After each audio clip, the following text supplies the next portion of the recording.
اس کا کامدار لباس تباہ ہو جائے گا، پہلے ہی ماہر کا اتنا خرچہ ہوا تھا اس پہ۔ اف۔ ٹیکسی آگے بڑھ رہی تھی، بہت سے ہارن، وائپر چلنے کی آواز، ٹپ ٹپ گرتے قطرے، اور سب میں دور کسی کونے سے آواز سنائی دینا شروع ہوئی تھی، happy birthday to you. Chorus میں جیسے بہت سے لوگ بولے تھے، ظہیر کی آواز ان میں سب سے نمایاں تھی۔ مالا نے چونک کے دائیں بائیں دیکھا، وہ ٹیکسی میں اکیلی تھی، شیشے دھندلے ہو رہے تھے اور پانی ٹپ ٹپ گرتا جا رہا تھا۔ Happy birthday to you, Zaheer کی آواز اسے کیوں سنائی دیتی تھی؟ اور یہ آواز پہلی دفعہ کب آئی تھی؟ برسوں پہلے جب اسے کال کر کے بتایا گیا کہ اوشن میں آگ لگ گئی ہے، وہ اپنے قیمتی ڈاکیومنٹس اور ڈائمنڈز بچانے کے لیے جو اوشن کے لاکر میں پڑے تھے بھاگ کے وہاں آئی تھی، اور راستے میں اس نے کسی کو گاڑی تلے دیا تھا۔ کیا کوئی اس کی گاڑی کے نیچے آنے والا تھا؟ اس نے چونک کے ڈرائیور کو دیکھا۔ دھیان سے چلانا، وہ بے اختیار بولی۔ کچھ تھا جو اس سب میں غلط تھا۔ وہ جب تک اوشن میں پہنچی تھی تو اندر اندھیرا تھا، کوئی آگ نہیں تھی، اور پھر ایک دم سے ساری بتیاں جل اٹھی تھیں۔ اس کی سالگرہ کا کیک اس کے سامنے تھا، ظہیر سمیت بہت سے لوگ تالیاں بجاتے ہوئے ہیپی برتھ ڈے کہہ رہے تھے۔ وہ ٹھیک سے مسکرا بھی نہیں سکی، وہ جلدی میں ایکسیڈنٹ کر آئی تھی اور وہ لوگ اس کو پرینک کر رہے تھے۔ مدام، مدام، ٹیکسی ڈرائیور کے پکارنے پہ وہ چونکی۔ وہ ٹیکسی بیکری کے دہانے پر روک چکا تھا اور اب مشین سامنے کیے اسے کارڈ ٹیپ کرنے کے لیے کہہ رہا تھا۔ مالا نے گمسم سی ہو کر دروازے کے باہر دیکھا، شیشہ بار بار پانی کے باعث دھندلا ہو رہا تھا۔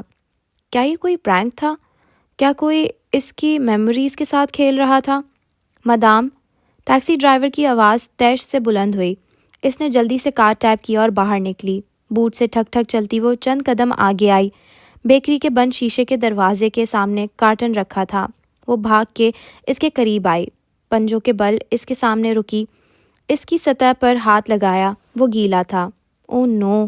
اس نے پرس سے چابیاں نکالیں، گلاس ڈور کھولا اور کارٹن دونوں ہاتھ میں اٹھائے دروازہ دھکیل کے اندر داخل ہوئی۔ دروازے کا کونا جامنی گھنٹی سے ٹکرایا، چھن چھن چھن، سناٹے میں گھنٹیاں سی بجی۔ اندر نیم اندھیرا تھا۔ وہ کارٹن لیے سیڑھیاں چڑھتی اوپر سٹنگ ایریا میں آئی۔ یہاں پہ کھڑے ہوئے چند دن پہلے ماہر نے اپنی فیملی کے سامنے اعلان کیا تھا کہ وہ شادی کر رہے ہیں۔ اس نے ایک نظر اپنے ادھورے وال مورال کو دیکھا۔ ابھی بیکری چالو نہیں ہوئی تھی لیکن کام تقریباً مکمل ہو چکا تھا۔ لیبر اپنا کام کر کے جا چکے تھے، اب صرف اس کا کام رہتا تھا جس کو وہ شادی کے بعد کمپلیٹ کرے گی۔ اس نے ساری بتیاں روشن کی، کوٹ اتار کے ایک طرف رکھا، درجہ حرارت سیٹ کیا، پھر جلدی سے کارٹن تک آئی، ایک پین کی نب سے ٹیپ کو چیرا، دائیں بائیں، اوپر نیچے کارٹن کا منہ کھولا۔ اندر ایک اور باکس تھا۔ شکر، یقیناً لباس گیلا نہیں ہوا ہوگا۔ مالا نے باکس نکال کے سامنے رکھا، گہرا جامنی رنگ کا مخملی باکس۔ اس نے کیسے سوچ لیا کہ ان کی پیکنگ اتنی بری ہوگی؟ اطمینان سا اس کے اندر اتر آیا۔ باکس کا ڈھکن کھولا تو اندر ربڑ پیپر میں لپٹا لباس نظر آ رہا تھا۔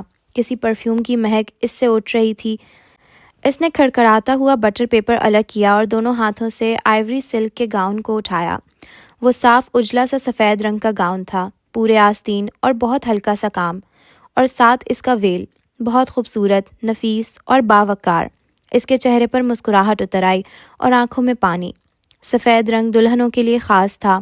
عرب، مغرب اور افریقہ میں ہر جگہ دلہنیں سفید پہنا کرتی تھیں، سوائے برصغیر پاک و ہند کے، جہاں دلہنوں نے سرخ رنگ کو اپنایا تھا۔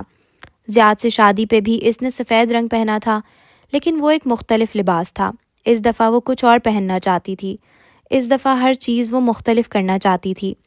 اس نے بٹر پیپر احتیاط سے واپس اندر ڈالا، ڈھکن بند کیا، اور اسی پل ایک کھٹکار سا ہوا۔ مالا نے چونک کے گردن پیچھے موڑی۔ ہر طرف خاموشی تھی، سناٹا۔ وہ اکیلی وہاں کھڑی تھی۔ آواز بیربل کے کمرے سے آئی تھی۔ بیربل، یہ تم ہو؟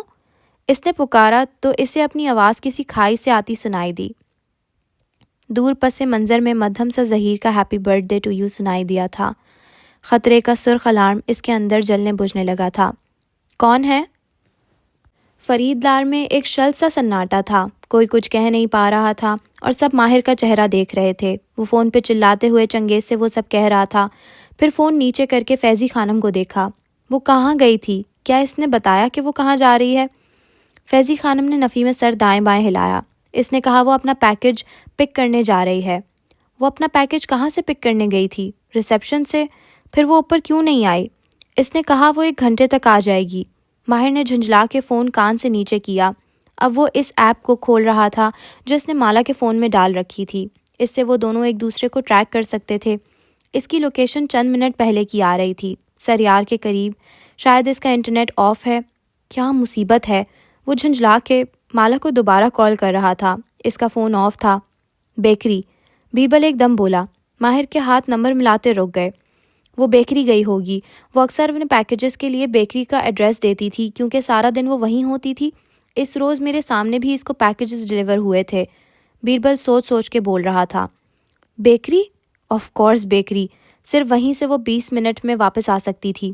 اس نے ماتھے کو چھوا، پھر تیزی سے باہر کو بھاگا۔ اوور کوٹ نہیں اٹھایا، سوٹ کا کوٹ بھی نہیں پہنا۔ اس طرح سفید شرٹ اور ٹائی وہ باہر کو بھاگا تھا۔ اس وقت موسم، بارش، کسی چیز کی کوئی اہمیت نہیں تھی۔ صرف ایک بات اس کو یاد تھی، زیاد سلطان اس شہر میں ماہر فرید کی زندگی لینے آیا تھا اور اس کی زندگی کشمالہ مبین تھی۔ وہ اس کی نہیں ہو سکتی تو وہ اسے کسی کا نہیں ہونے دے گا۔ اردل باہر لابی میں ہی کھڑا تھا۔ اسے بغیر کوٹ کے نیچے آتے دیکھ کے بوکھلا کے اٹھ کھڑا ہوا۔ چابی؟ وہ اتنی زور سے چلایا تھا کہ اردل نے بنا کچھ پوچھے گھبرا کے چابی اس کے ہاتھ میں رکھی۔ وہ بیرونی دروازے کی طرف دوڑ گیا۔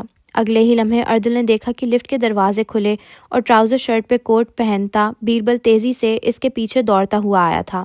میں بھی آ رہا ہوں، اس نے پکارا تھا، لیکن ماہر اس کو نہیں سن رہا تھا۔ وہ اپنی کار میں بیٹھا اور زن سے آگے نکل گیا۔ اردل میری کار لاؤ، بیربل نے اونچی آواز میں اسے پکارا تو اردل کو جیسے ہوش آیا۔ وہ ویلے کی طرف بھاگا۔ کچھ ہوا تھا۔ کیا ہوا تھا اسے نہیں معلوم، لیکن کچھ بہت برا ہوا تھا۔ فرید لار کے لیونگ روم میں لونا بالکنی کی کھڑکی کے ساتھ کھڑی زور زور سے بھونکنے لگی تھی۔ اس کی آواز میں یاسید بھی تھی اور رنج بھی۔ ہلال بالکل شل سی گھٹنے موڑے زمین پر بیٹھی تھی، گمسم، پریشان۔ بدر البتہ ابھی تک اپنے بلاکس کو جوڑ رہا تھا۔ پھر دفعتاً اس نے چہرہ اٹھایا۔ نگاہیں ہلال کے سفید چہرے پہ ٹھہر گئیں۔ ماما، اس کے منہ سے نکلا تھا۔ فیضی خانم دوڑ کے اس کے پاس آئیں۔ بے یقینی سے اسے دیکھا۔ ہلال بھی چونکی تھی۔ پھر اس کے ہونٹوں پہ بے یقینی سے مسکراہٹ ابھری۔ کیا یہ بدر نے کہا ہے؟ فیضی خانم اس کے سامنے گھٹنوں کے بل بیٹھی اور خوشگوار حیرت سیاس کے چہرے کو دونوں ہاتھوں میں لیا۔ دوبارہ کہو بدر۔ وہ پھولے پھولے گالوں والا بچہ اب پلکیں جھپکتا ان کو اسی طرح دیکھ رہا تھا۔ کچھ دیر گزری اور پھر وہ دوبارہ بولا، ماما، لیکن اس کی آواز میں تکلیف تھی، وہی تکلیف جو لونا کے بھونکنے میں تھی۔ کون ہے؟ اس نے باکس ایک طرف رکھ دیا۔ موبائل نکالا، سگنل نہیں تھے۔ ایسا کیسے ہو سکتا تھا؟ موبائل جیب میں ڈالا اور سہج سہج کے چند قدم آگے آئی۔ سامنے راہداری تھی جہاں بیربل کے آفس کا دروازہ تھا۔ اس کے ساتھ ہی سیڑھیاں تھیں۔ اگر بیربل کے علاوہ کوئی آفس میں موجود تھا تو اسے فوراً یہاں سے چلے جانا چاہیے، لیکن سیڑھیوں کا دہانہ اس آفس کے سامنے ہی تھا۔ نیچے جانے کے لیے بھی اسے اس کے قریب سے گزرنا تھا۔ ایک دم سے بہت سا خوف اس کے وجود میں سرایت کرنے لگا۔ اس نے ریلنگ پر اپنا ہاتھ رکھا۔ وہ زیادہ ٹھنڈی تھی یا مالا کا ہاتھ، وہ فیصلہ نہیں کر سکی۔ کوئی ہے؟ اس نے ڈرتے ڈرتے پوچھا تھا۔ آواز کو اپنی طرف سے ہموار رکھا۔ دوسری جانب سناٹا تھا۔ شاید یہ اس کا وہم تھا۔ وہ ایک دم تیزی سے سیڑھیوں کی طرف بڑھی۔ ابھی 3 فٹ کا فاصلہ عبور کیا تھا کہ کشمالہ؟ مالا وہیں پہ جم گئی، برف کے مجسمے جیسی۔ یہ نام، یہ آواز، یہ لہجہ، وہ اس سب کو پہچانتی تھی۔ وہ اس سب کو کیسے بھول سکتی تھی؟ اس کے قدم آگے نہیں بڑھ سکے۔ دھیرے سے بیربل کے آفس کا دروازہ کھلا۔ چرچراہٹ کی آواز آئی، یہاں تک کہ وہ پورا کھلتا گیا۔ وہ بے یقینی سے ساکت اس جگہ کو دیکھے گئی۔ اندھیر آفس سے ایک ہیولا سا نمودار ہوا، پھر 2 قدم آگے آیا۔ سیاہ پینٹس، سیاہ جیکٹ اور سر پر سیاہ ٹوپی پہنے، ہلکی بڑی شیو والا زیاد سلطان اور اس کا سپاٹ چہرہ۔ یہ وہ چہرہ نہیں تھا جو اس دن ہسپتال کے فاؤنٹین کے سامنے سے دکھائی دیا تھا۔ وہ چہرہ تھا جو کینیڈا میں اس فریزنگ کنٹینر میں اسے اکیلا چھوڑ کے چلا گیا تھا۔ یہ وہ چہرہ تھا جس نے جدہ میں اسے قید کر کے رکھا تھا۔ وہ بے اختیار 3 قدم پیچھے ہوئی۔ ہونٹ میں بے یقینی سے کھلے تھے اور آنکھیں وہیں ٹھہر گئی تھیں۔ ان میں الجھن تھی۔ ایک نظر اس باکس کو دیکھا، پھر زیاد کو۔ میں نے اپنے اپارٹمنٹ کا ایڈریس ہی دیا تھا، لیکن تم نے یہ کیا ہے، تم نے مجھے یہاں بلوایا ہے۔ وہ تعجب سے پوچھ رہی تھی، اسے جیسے یقین نہیں آ رہا تھا۔ زیاد نے آفس کا دروازہ بند کیا اور چوکھٹ سے ٹیک لگائے بازو سینے پر لپیٹے کھڑا اسے دیکھے گیا۔ اس کے ہاتھ میں کچھ تھا، بغل کے قریب، کچھ سیاہ سا۔ زیاد، ہم ہر چیز کلیئر کر چکے تھے، پھر تم نے یہ کیوں کیا؟ تم نے اس طرح مجھے یہاں کیوں بلایا ہے؟ تمہارے خیال میں نے تمہیں کیوں بلایا ہے؟ مالا نے نفی میں سر ہلایا، ایک قدم پیچھے ہٹی، پھر دوسرا قدم۔ یہ نہیں ہو سکتا تھا۔ اگر تمہیں مجھ سے بات کرنی تھی تو تم مجھے کال کر سکتے تھے۔ باتوں کا وقت ختم ہو گیا۔ اس کی آواز گیلی تھی، بھررائی ہوئی، اور آنکھیں بہت سی نفرت اور دکھ لیے ہوئے تھیں۔ کیا مطلب باتوں کا وقت ختم ہو گیا؟ ہم ہر چیز ڈیسائیڈ کر چکے تھے۔ میں نے اتنے برس تمہارے لیے اتنا سب کچھ کیا، لیکن کبھی تمہیں میری محبت نظر نہیں آئی؟ حقیقت کسی سرد لہر کی طرح دھیرے دھیرے اس کی ریڑھ کی ہڈی میں سرایت کرنے لگی، لیکن نہیں، وہ یقین نہیں کر سکتی تھی۔ زیاد سلطان کچھ بھی کر سکتا تھا، لیکن وہ اپنے بیٹے کی ماں کو نہیں مار سکتا تھا۔ وہ ایک قدم مزید پیچھے ہوئی، ریلنگ کے دہانے پہ۔ ہم ان باتوں سے آگے نکل آئے ہیں زیاد، میں اپنی نئی زندگی شروع کرنے جا رہی ہوں۔ کون سی زندگی؟ میری اور تمہاری زندگی ایک ساتھ جڑی ہے، یا یہ ایک ساتھ چلے گی یا یہ ایک ساتھ ختم ہوگی۔ مالا نے پھر سے نفی میں سر ہلایا۔ اس کے ابرو ابھی تک تعجب اور الجھن سے کٹے تھے۔ وہ یہ نہیں کر سکتا تھا۔ تم کیا چاہتے ہو؟ تم کیا کرنے آئے ہو؟ اگر وہ اپنے منہ سے بھی کہتا کہ وہ کیا کرنے آیا تھا تو شاید وہ یقین نہیں کر سکتی تھی۔ میں تمہارے لیے جتنا کر سکتا تھا میں نے کر لیا۔ تمہیں بدر کو میرے ساتھ ڈھونڈنا تھا، ہمیں ایک فیملی بننا تھا، لیکن تم بدر کو ڈھونڈنے کے لیے اسی آدمی کے پاس چلی گئیں۔ وہ آنکھوں میں بہت سا دکھ اور تپش لیے پوچھ رہا تھا۔ مالا کی نگاہیں اس کے سینے پر لپیٹے بازوؤں تک گئیں۔ اس کے ہاتھ میں پستول تھا اور اس کے آگے سلنسر لگا تھا۔ اس نے بے یقینی سے آنکھیں زیاد کے چہرے تک اٹھائیں۔ تم نے بدر کو اغوا کیا تھا؟ ماہر کہتا تھا ہمیشہ کہ بدر اپنے باپ کے پاس ہے۔ وہ واحد آدمی جس کو بدر کے اغوا سے فائدہ تھا وہ زیاد سلطان تھا، لیکن وہ تو اس وقت جیل میں تھا۔ یا شاید کشمالہ مبین کبھی تسلیم نہیں کر سکتی تھی کہ اس سے محبت کا دعویٰ کرنے والا شخص اس حد تک جا سکتا ہے۔ میں نے تمہارے لیے اتنا سب کچھ کیا، اس حد تک گیا کہ مجھے اپنا ہی بیٹا خود اغوا کرنا پڑا، اور اس آلیان نے سب کچھ خراب کر دیا۔ اگر وہ نہ کرتا تب بھی تم ماہر فرید کے پاس چلی جاتی۔ تم نے مجھے کیوں نہیں بلایا؟ میں بھی تمہاری مدد کر سکتا تھا۔ تم نے بدر کو اغوا کیا تھا؟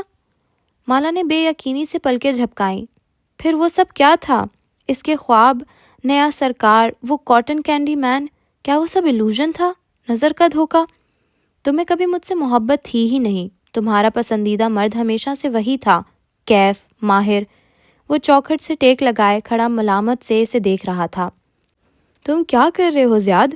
مالا کی نگاہ اس کے ہاتھ پہ جم گئی۔ بغل کے قریب آدھا چھپا پستول اسے دکھائی دے رہا تھا۔ میں نے ماہر سے وعدہ کیا تھا کہ اس کی زندگی میرے ہاتھوں ہی ختم ہوگی، اور میں اپنا وعدہ پورا کرنے آیا ہوں۔ اس کی آنکھیں زیاد کی آنکھوں تک اٹھیں۔ زیاد کی آنکھوں میں پانی تھا، بے بسی تھی، نفرت، رنج۔ وہ ابھی تک حیران تھی۔ تم مجھے مارنا چاہتے ہو؟ میں تمہیں اس سے دور رکھنا چاہتا ہوں۔ میں تمہارے بچے کی ماں ہوں زیاد، اس نے بے یقینی سے یاد دلایا تھا۔ زیاد نے سر دائیں بائیں ہلایا۔ لیکن ماہر سے شادی کر کے تم صرف اس کی بیوی بن جاؤ گی۔ میں تمہیں کھو دوں گا، اس لیے بہتر نہیں ہے کہ میں تمہیں ابھی کھو دوں۔ اس نے سینے پر لپیٹے بازو کھول دیے۔ اب دایاں ہاتھ سامنے تھا، سائلنسر لگا پستول۔ مالا اس پستول کو نہیں دیکھ رہی تھی، اسی حیرت اور بے یقینی سے زیاد کی آنکھوں میں دیکھ رہی تھی۔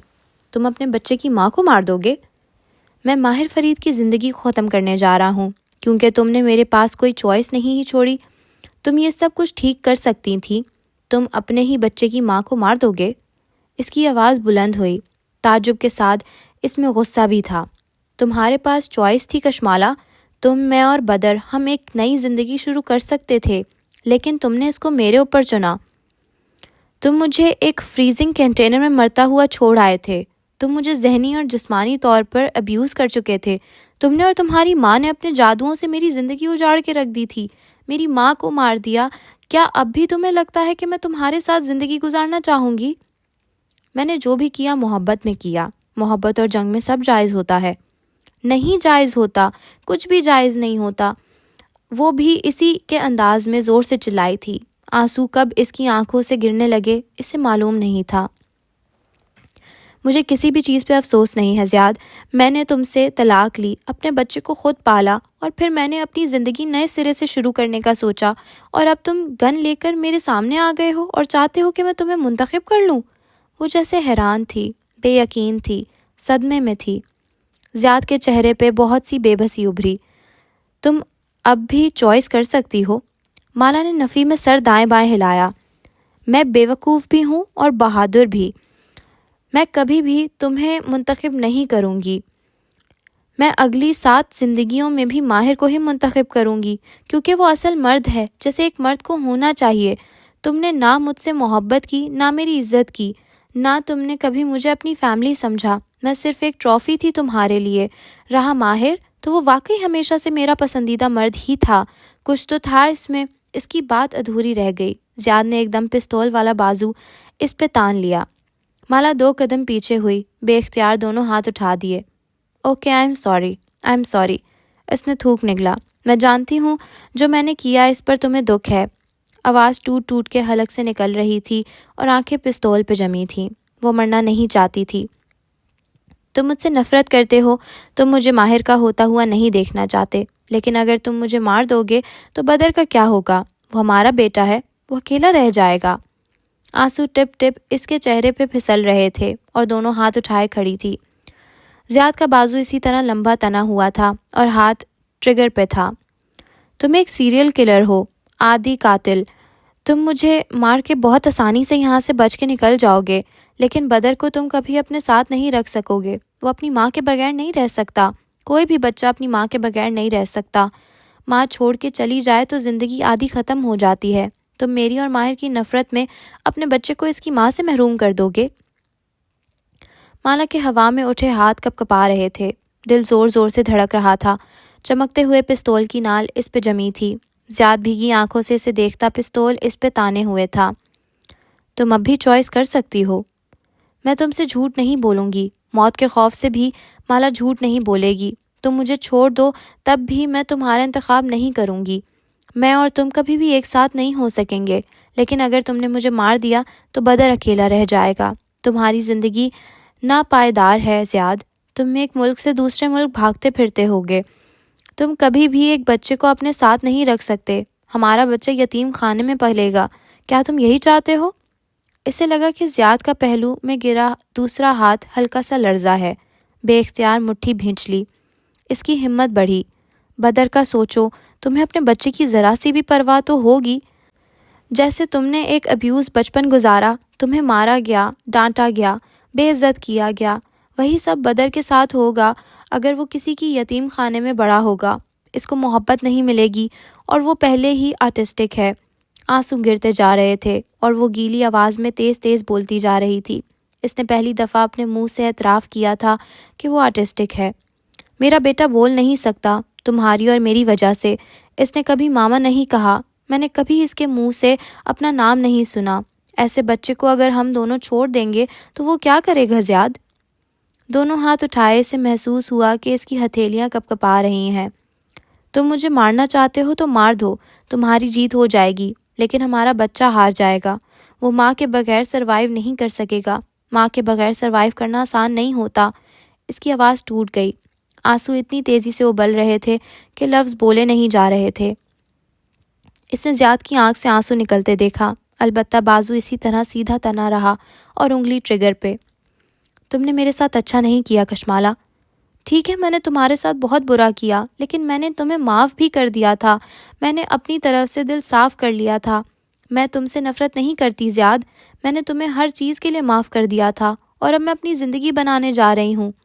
وہ بازو لمبا کیے، ٹریگر پہ انگلی رکھے، اسے سرخ بھیگی آنکھوں سے دیکھے گیا۔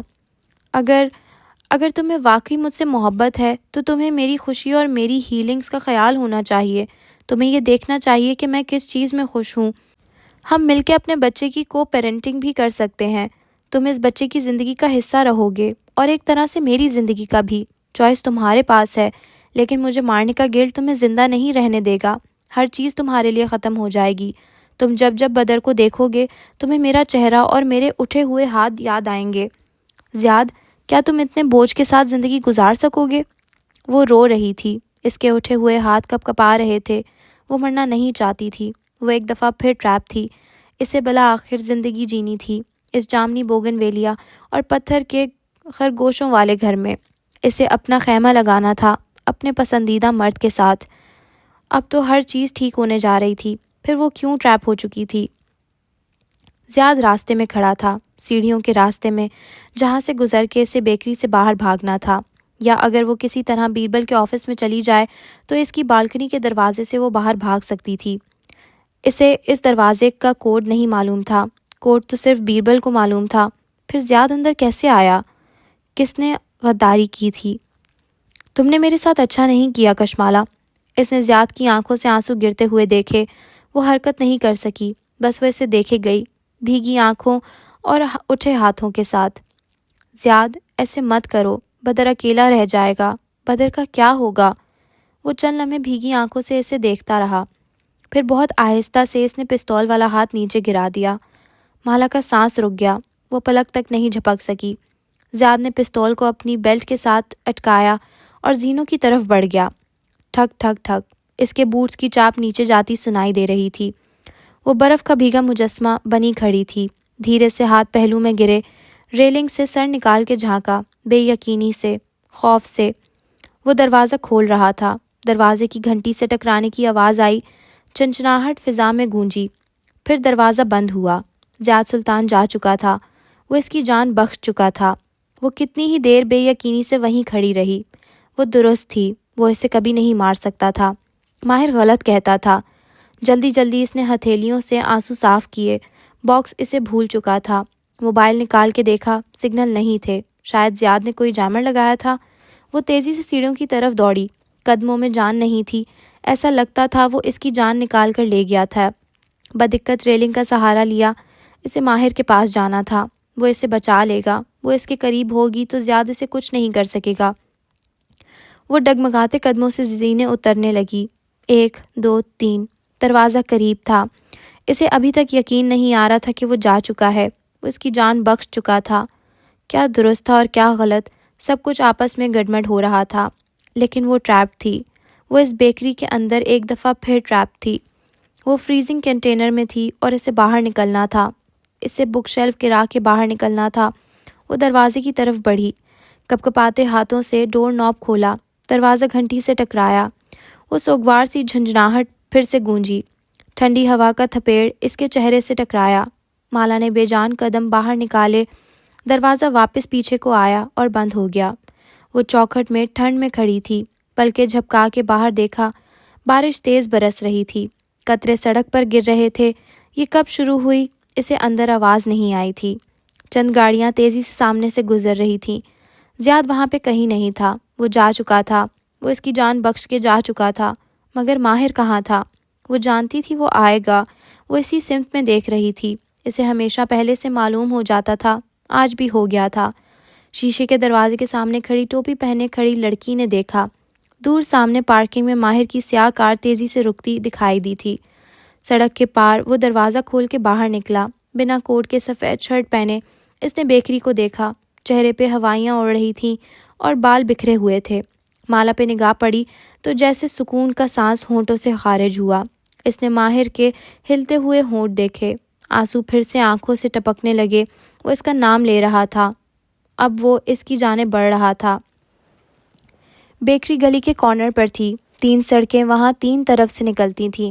بائیں طرف سے ماہر اس کی طرف آ رہا تھا، اور تب کشمالا نے دیکھا، ایک لمحے کے لیے، سامنے سیدھ میں ایک نیلی جیپ کھڑی تھی، اس کی ہیڈ لائٹس روشن تھیں۔ اسے ڈرائیونگ سیٹ پر بیٹھا سیاہ ٹوپی والا زیاد سلطان دکھائی دیا، اس کے ہاتھ سٹیئرنگ وہیل پر تھے۔ مالا کے آنسو تھم گئے، آنکھیں پلک جھپکنا بھول گئیں۔ وہ شیشے کے دروازے کے سامنے کھڑی تھی، بالکل ساکت، برف کے مجسمے کی طرح۔ بس ایک لمحے کی بات تھی، ایک لمحہ لگتا ہے ہر چیز پلٹنے میں۔ اس نے تیز ہیڈ لائٹس دیکھی، اس نے تیزی سے جیپ کو اپنی طرف بڑھتے دیکھا، اتنی تیزی سے کہ وہ ہل نہیں سکی، اور اس نے دور کہیں سے ماہر کو پکارتے سنا۔ نیلی جیپ کسی طوفان کی طرح اس سمت میں آئی تھی۔ کشمالا نے دونوں بازو چہرے کے آگے کر لیے۔ اگلے ہی لمحے وہ جیپ اسے رونتی ہوئی بیکری کے اندر داخل ہو گئی۔ چھناکے سے بہت شیشے ٹوٹے، جامنی گھنٹی زور سے فرش پر آ گری، ہر طرف کرچیاں تھیں، چیخیں تھیں اور بہت سا خون، بس ایک کار کریش۔ ماہر نے کار بیکری سے دور سڑک کے کنارے کھڑی کی تھی، آگے پارکنگ نہیں تھی اور اس وقت اسے کار اٹھائے جانے کی پرواہ نہیں تھی۔ وہ تیزی سے ڈرائیونگ ڈور سے باہر نکلا، نگاہ بیکری کے دروازے تک گئی۔ رستی بارش اور گیلی سڑک کے پار وہ دیکھ سکتا تھا۔ مالا دروازے پہ کھڑی تھی، ٹوپی پہنے، سفید سویٹر اور بھورے اسکرٹ والی لڑکی۔ اس کا چہرہ آنسوؤں سے تر گلابی ہو رہا تھا، اس کی نگاہ بھی وہیں اٹھتی تھی۔ ماہر کو دیکھ کے آنسو تیز ہو گئے تھے۔ وہ ٹھیک تھی، وہ اس کے سامنے کھڑی تھی، بس چند فٹ کے فاصلے پر، اور وہ رو رہی تھی۔ اس کو دیکھ کے لگا کہ جیسے اس کی ساری زندگی مکمل تھی۔ ایک سکون کا سانس اس کے ہونٹوں سے خارج ہوا۔ اس نے مالا کے ہلتے ہونٹ دیکھے، بنا آواز کے اس نے پکارا تھا، ماہر۔ وہ رو رہی تھی اور جیسے وہ تھک چکی تھی۔ اسے لگا اگر وہ آگے نہیں بڑھے گا تو وہ وہیں کھڑے کھڑے نڈھال سی گر جائے گی۔ اس نے دروازہ بند کیا اور تیزی سے اس طرف قدم بڑھائے۔ آسمان سے برستا پانی اس کے بالوں اور سفید شرٹ کو لمحوں میں بھگو گیا تھا۔ ابھی اس نے 4 قدم بڑھائے ہی تھے کہ اس ایک لمحے میں کچھ ہوا۔ ایک تیزی سے آتی نیلی جیپ اسے صرف کنکھیوں سے جھلک دکھائی دی۔ ایک لمحہ کچھ نہیں ہوتا، اور ایک لمحہ بہت کچھ ہوتا ہے۔ ماہر نے اگلا قدم بڑھایا بھی نہیں تھا جب کسی بے مہار ہاتھی کی طرح وہ وہیکل جیپ فل اسپیڈ سے مالا تک آئی۔ اس ایک لمحے میں اس نے صرف مالا کا چہرہ دیکھا جو اپنی جگہ سے ہل نہیں سکی تھی، بس اس کے جسم نے ریفلیکس ایکشن کے طور پہ دونوں بازو چہرے کے آگے کر لیے تھے۔ وہ چلا بھی نہیں سکا۔ ایک چیخ تھی جو حلق میں گھٹ گئی تھی۔ وہ سڑک کے وسط میں تھا، قدم زنجیر ہو چکے تھے اور شیشوں کے ٹوٹنے کا دھماکہ ہر شے پہ بھاری تھا۔ اس نے جیپ کو شیشے کے دروازے میں گھستے دیکھا، ایسے کہ دروازہ چھناکے سے ٹوٹ گیا۔ اس نے جیپ کے کھلتے ہوئے ایئر بیگز دیکھے۔ اس نے اپنے قدموں کو تیزی سے بیکری کے ٹوٹے ملبے کی طرف بھاگتے دیکھا۔ کرچیاں، لکڑی کے ٹکڑے، چیخوں کی آواز۔ وہ دوڑتے ہوئے بیکری کے کھلے دہانے سے اندر آیا، گردن دائیں بائیں موڑی، ہر طرف دھواں تھا جو شاید جیپ کے انجن سے نکل رہا تھا۔ وہ وہیں رکی کھڑی تھی۔ ٹوٹی ہوئی گھنٹی اس کے پیر سے ٹکرائی، وہ لڑکھڑاتے گرا، گھٹنے زمین پر لگے اور دونوں ہاتھ بھی۔ بہت سی کرچیاں جلد میں پیوست ہوئی، لیکن اس کا جسم بھی ویسے ہی شل تھا جیسے ذہن۔ اسے لگا وہ دوبارہ اٹھ نہیں سکے گا، لیکن اسے اٹھنا تھا۔ اسے اس کو ڈھونڈنا تھا، سفید سویٹر اور بھورے اسکرٹ والی لڑکی کو۔ وہ ہتھیلیوں سے زمین پر زور دیے اٹھ کھڑا ہوا، کرچیاں ہاتھوں میں پیوست ہوئیں، خون بہنے لگا۔ وہ لنگڑاتا ہوا چند قدم آگے آیا اور وہیں اسے وہ نظر آ گئی۔ وہ سر کے بل زمین پر گری تھی۔ ماہر کے حلق میں دبی چیخ دوبارہ نہیں نکل سکی۔ وہ اسی طرح بے یقینی سے، حیرت سے قدم قدم چلتا اس کے قریب آیا، پھر گھٹنوں کے بل وہیں بیٹھتا چلا گیا۔ وہ پلک نہیں جھپک پا رہا تھا، حیران، شل، نگاہیں اس کے وجود پہ جمی تھیں۔ وہ سر کے بل گری تھی، ٹوپی کہیں دور جا گری تھی، سفید سویٹر کے وسط میں بہت سا خون تھا اور ایک ٹوٹا شیشے کا ٹکڑا جو اس کی گردن میں لگا تھا۔ اس کے باعث وہ تھوڑی سیدھی نہیں کر سکتی تھی۔ دھیرے دھیرے سانس لیتی وہ چھت کو دیکھ رہی تھی۔ ماہر نے انہی شل نظروں سے اسے دیکھا۔ وہ گھٹنوں کے بل اس کے سر کے قریب بیٹھا تھا۔ اس کا جسم کچھ بھی کرنے سے انکاری تھا، نہ ہاتھ ہل رہے تھے، نہ حلق سے آواز نکل رہی تھی۔ وہ دیکھ سکتا تھا کہ اس لڑکی کے سر کے پیچھے سے خون نکل کے ارد گرد ایک تالاب بنا رہا تھا۔ خون کہاں کہاں سے نکل رہا تھا، وہ کہاں کہاں ہاتھ رکھ کے اس کا بہاؤ روک سکتا تھا، اس کو کچھ سمجھ نہیں آ رہا تھا۔ ذہن بالکل سن تھا اور ہاتھ اٹھنے سے انکاری تھی۔ وہ سبز آنکھیں چھت پہ جمی تھیں، پلکیں جھپکاتی اس کی سانس سے خراہٹ کی سی آواز آ رہی تھی، ہونٹ بار بار کپکپاتے تھے۔ اس نے نگاہیں دھیرے سے موڑی تھیں۔ ساکت سا ماہر فرید گھٹنوں کے بل اس کے ساتھ بیٹھا تھا، سفید شرٹ اور ہاتھوں پہ خون تھا، اور وہ کسی برف کے مجسمے کی طرح اسے دیکھ رہا تھا۔ اس کی سبز آنکھوں میں پانی بھر رہا تھا۔ اس نے ہونٹ بدقت ہلائے لیکن کوئی آواز نہیں نکلی، بس آنکھ میں پانی جمع ہوتا گیا۔ ایک آنسو آنکھ سے نکل کے کن پٹی سے لڑکتا بالوں سے رستے خون میں گم ہو گیا۔ اس آنسو میں بہت کچھ تھا۔ وہ 3 بہن بھائی ایک فربیہ عورت کے ساتھ لگے کھڑے تھے، اور وہ آدمی پاسپورٹ اور بیگ لیے ایئرپورٹ پر آگے بڑھ رہا تھا۔ اس کا باپ اسے چھوڑ کے رزق کی تلاش میں سعودی عرب چلا گیا تھا اور پھر وہ اس فیملی کا باپ بن گئی تھی۔ وہ تیزی سے کار ڈرائیو کر رہی تھی۔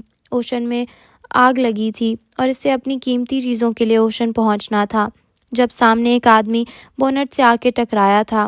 وہ مری ہوئی فاختہ اس کے ہاتھوں میں تھی اور وہ ناخنوں سے مٹی کھود رہی تھی۔ وہ تینوں ایک ہی رضائی میں ماں کے ساتھ بیٹھے تھے، درمیان میں مونگ پھلی رکھی تھی۔ اس نے جرابیں نہیں پہن رکھی تھیں اور پیر ٹھنڈے تھے اور ماہی کے پیر گرم تھے۔ ماں کروٹ کے بل سوئی تھیں۔ وہ صبح اٹھ کے ان کی طرف آئی تھی۔ ان کا چہرہ سفید تھا، وہ جا چکی تھی۔ اس نے بک شیلف اس آدمی پہ زور سے دھکیلا تھا۔ وہ اس کے سر پر ٹوٹا تھا۔ وہ ہر طرف لکڑی کے ٹکڑے تھے۔ وہ ناخنوں سے مٹی کھود رہی تھی۔ انگلیاں گرد آلود ہو چکی تھیں۔ ٹھنڈی فاختہ کو اس نے گڑھے میں ڈال دیا تھا۔ اب وہ اس کے اوپر مٹی ڈال رہی تھی۔ بالآخر وہ ٹریپ نہیں تھی۔ بالآخر فاختہ آزاد تھی۔ اس نے مالا کی آنکھ سے لڑکتا آنسو بالوں میں گم ہوتے دیکھا۔ بہت سی آوازیں پس منظر میں آ رہی تھیں۔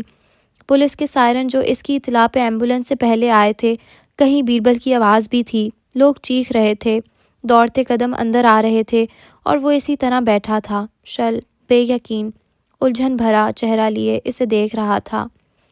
فورنر، فیمیل، ارلی تھریٹنر، کار کریش۔ پیرامیڈک پولیس والے کو اطلاع کر رہی تھی۔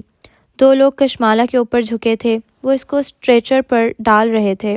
کسی نے گردن میں پیوست شیشے کا بڑا سا ٹکڑا کھینچ نکالا تھا۔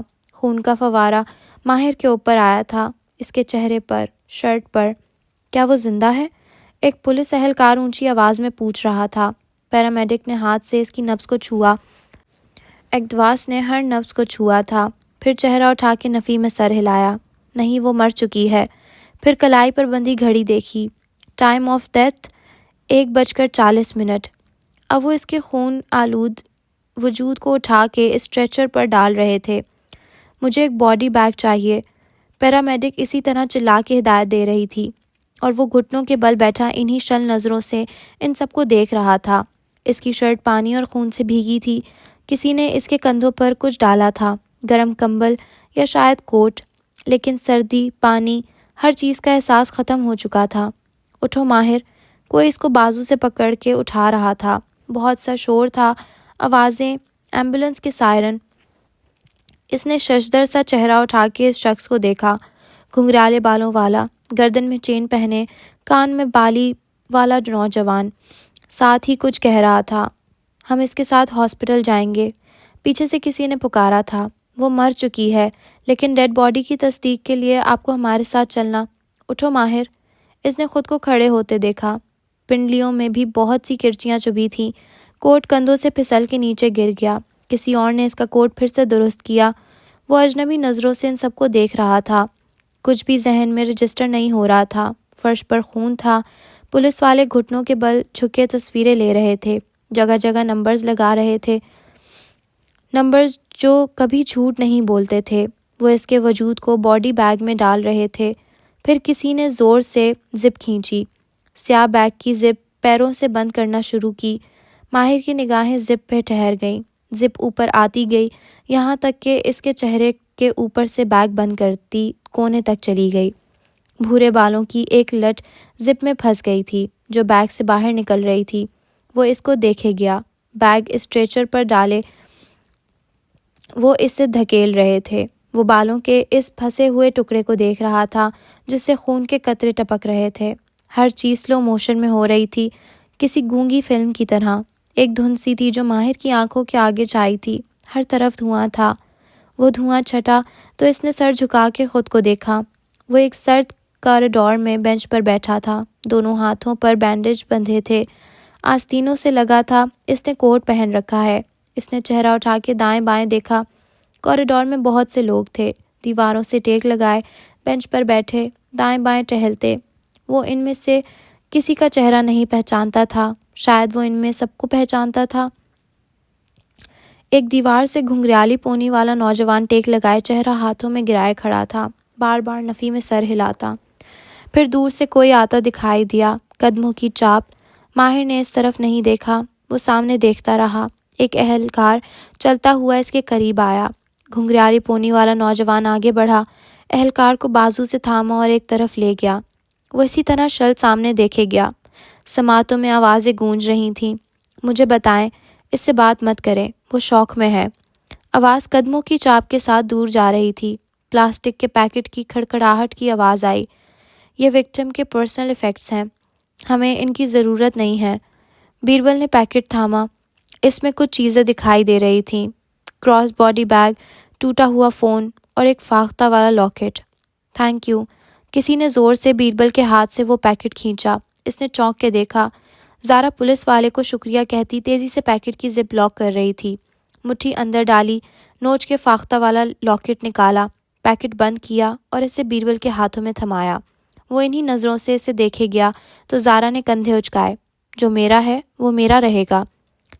تم چلی جاؤ یہاں سے، اس سے پہلے کہ میں ماہر کو بتا دوں تم نے کیا کیا ہے۔ اس کی دبی دبی غصے والی آواز اس شل بیٹھے مجسمے کو کہیں نہ کہیں سنائی دے رہی تھی۔ میں نے کیا کیا ہے؟ یہ ایک ایکسیڈنٹ تھا۔ میرے کمرے کا پاس کوڈ صرف فیملی کو معلوم تھا، تمہیں معلوم تھا، اور مالا نے کس ڈیزائنر کو ڈریس دیا تھا وہ بھی تمہیں معلوم تھا۔ تم نے اس کے پیکج کی ڈیلیوری چینج کروائی تھی۔ او پلیز، تمہیں لگتا ہے زیاد سلطان جیسے ماہر سیریل کلر کو میری مدد کی ضرورت ہوگی اور وہ چیزیں خود سے نہیں کر سکے گا؟ اسے تمہاری مدد کی ضرورت نہیں تھی زارا، وہ صرف تمہیں اس خون میں شریک کرنا چاہتا تھا۔ Please leave. مکھیوں کی بنبناہٹ جیسی آواز اسے سنائی دے رہی تھی۔ وہ کندھوں پر کمبل ڈالے، گیلے بالوں اور خون آلود شرٹ کے ساتھ بینچ پر بیٹھا سامنے دیکھ رہا تھا۔ پھر اس نے ہیلز کی آواز سنی، لانگ بوٹس والی ٹانگیں قریب آئیں، اس کے ساتھ بینچ پر وہ بیٹھی۔ اس کا پرفیوم فضا کو معطر کر گیا۔ وہ اس کے گھٹنے پر ہاتھ رکھ کے کہہ رہی تھی، ماہر میں تمہارے ساتھ ہوں، آئی ایم سو سوری جو بھی ہوا، میں پھر آؤں گی۔ زارا نرمی سے کچھ کہہ رہی تھی، ہاتھ اس کے گھٹنے پر تھا جہاں کرچیاں چبھی تھیں۔ اسے بالآخر درد محسوس ہونے لگا تھا، مگر وجود میں کوئی حرکت نہیں ہوئی۔ پھر لانگ بوٹس اٹھ کھڑے ہوئے، ان کی دور جاتی چاپ سنائی دینے لگی۔ دوسری طرف سے کوئی اور اس کے قریب آ کے بیٹھا تھا، سلیو لیس جیکٹ اور مونچھوں والا آدمی۔ کیا وہ اس کو پہچانتا تھا؟ تم درست تھے، زیاد نے اسائنمنٹ اپنی قید کے دوران ہی مکمل کر لی تھی۔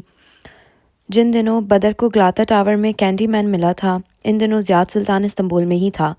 بدر کو اغوا کرنے کے بعد وہ حکومتی معاہدے کے مطابق جیل واپس چلا گیا۔ ایسی ڈیلز حکومتیں وقت پہ ظاہر نہیں کرتیں۔ جب اس کی رہائی کا وقت آن پہنچا تھا، اس نے ظاہر کیا کہ وہ اب اسائنمنٹ کرنے لگا ہے، حالانکہ ہر چیز وہ وقت پہ پہلے ہی کر چکا تھا۔ اس نوجوان جادوگر نے ہمیں گمراہ کیا اور ہم غلط سمت میں چل پڑے۔ اگر ہم سارا فوکس تمہاری حفاظت پہ نہ لگاتے تو شاید ہم مالا کو بچا لیتے۔ کوئی کسی کو نہیں بچا سکتا، ماہر نے خود کو کہتے سنا۔ بھوری آنکھیں سامنے دیوار پہ جمی تھیں۔ پھر اسے محسوس ہوا کہ اس آدمی کا بھاری ہاتھ اس کے کندھے کو تھپک رہا ہے۔ جیپ سے بیکری پہ چڑھائی کرنے کے بعد سی سی ٹی وی فوٹیج کے مطابق اس کی کار کے ایئر بیگ کھل گئے تھے، جن کے باعث وہ زیادہ زخمی نہیں ہوا تھا۔ چند لوگوں نے اسے کار سے نکل کے پچھلی گلی کی طرف بھاگتے دیکھا تھا۔ اس کی ٹانگ سے خون بہہ رہا تھا، لیکن وہ اتنا زخمی نہیں تھا کہ بھاگ نہ سکتا۔ تب سے اس کا کوئی پتہ نہیں ہے۔ اس کی کار سے صرف ایک جیمر ملا ہے، جس کی وجہ سے مالا وقت پہ کسی کو کال نہیں کر سکی تھی۔ کار رینٹل تھی، اس نے جعلی شناخت استعمال کی تھی۔ اس کے علاوہ اس کا کوئی نام و نشان نہیں ملا۔ ہر دفعہ کی طرح زیاد سلطان پھر سے غائب ہو چکا ہے۔ وہ دھند پھر سے چھانے لگی، کسی سلو موشن بنا آواز کے فلم کی طرح۔ دنیا پھر سے گونگی ہو گئی۔ دور کہیں ایک اور عمارت میں ویل چیئر پر بیٹھا بوڑھا شخص اینک لگائے ایک کتاب پڑھ رہا تھا۔ عمار تیزی سے بھاگتا اس کے قریب آیا۔ ہاتھ میں فون تھا جس پہ کال جاری تھی۔ عبد المالک فرید نے چہرہ اٹھا کے اسے دیکھا، دھیرے سے اینک اتاری۔ وہ پلک تک نہ جھپک سکے۔ وہ پھولی سانسوں کے درمیان رک رک کے بتا رہا تھا۔ اینک ان کے ہاتھ سے چھوٹ گئی، گود میں جا گری، کتاب بند کر دی، ہاتھ سے پیشانی کو چھوتے ہوئے آنکھیں بند کر کے چہرہ جھکا دیا۔ پلکیں بھیگ گئیں۔ عمار پنجوں کے بل سامنے بیٹھا بوکھلائے ہوئے انداز میں تفصیلات بتا رہا تھا۔ تب انہوں نے چہرہ اٹھایا، کریلے کے خول جیسی جھریوں والا چہرہ۔ تمہیں معلوم ہے تم نے کیا کرنا ہے، انہوں نے خود کو کہتے سنا تھا۔